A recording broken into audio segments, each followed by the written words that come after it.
সামাজিক যোগাযোগ মাধ্যম জুড়ে এখন রাজত্ব করছে একটি গানের ভিডিও। স্ত্রী 2 ছবির আজ কি রাত গানে তামান্না ভাটিয়ার নাচ এখন চর্চায়। সবুজ পোশাকে তামান্নার শরীরী বিভঙ্গে মুগ্ধ হয়েছেন তার অনুরাগীরা।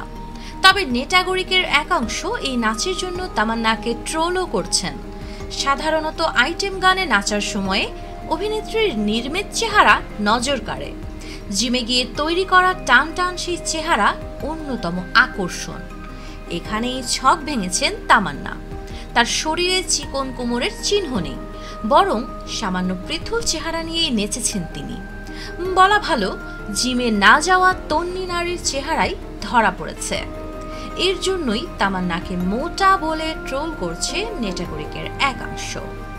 তবে এ প্রথম নয়, এর আগেও চেহারা নিয়ে কটাক্ষের মুখে পড়েছেন দক্ষিণী অভিনেত্রী। এক পুরনো সাক্ষাৎকারে এই নিয়ে কথাও বলেছিলেন তিনি। করোনা অতিমারির সময় কিছু ওষুধ খাওয়ার জেরে ওজন বেড়েছিল তামান্নার। তার জন্য কটাক্ষের মুখে পড়তে হয়েছিল অভিনেত্রীকে। সাক্ষাৎকারের সঞ্চালক প্রশ্ন করেছিলেন, অভিনেতাদের কি ধরনের চাপের মুখে পড়তে হয়? বিশেষ করে মহিলাদের চেহারা নিয়ে নানা রকমের মন্তব্য শুনতে হয়।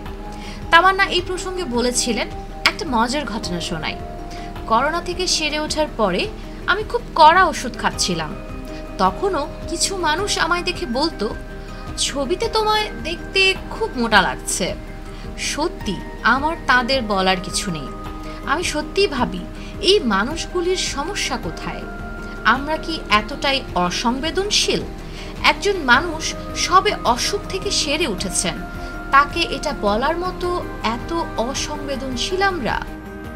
তবে এই বিষয়টা দেখে আমার খুব হাসি পেয়েছিল। উল্লেখ্য, আগামী 15 আগস্ট মুক্তি পাচ্ছে স্ত্রী 2। সেই দিনই তামান্নার আরও একটি ছবি ভেদা বড় পর্দায় মুক্তি পাচ্ছে। ছবিতে তিনি ছাড়াও অভিনয় করেছেন জন আব্রাহাম। তামান্না ভাটিয়ার মতামতের সঙ্গে আপনারা কতজন সহমত পোষণ করছেন? আপনার মতামত জানাতে ভুল করবেন না আমাদের কমেন্ট বক্সে।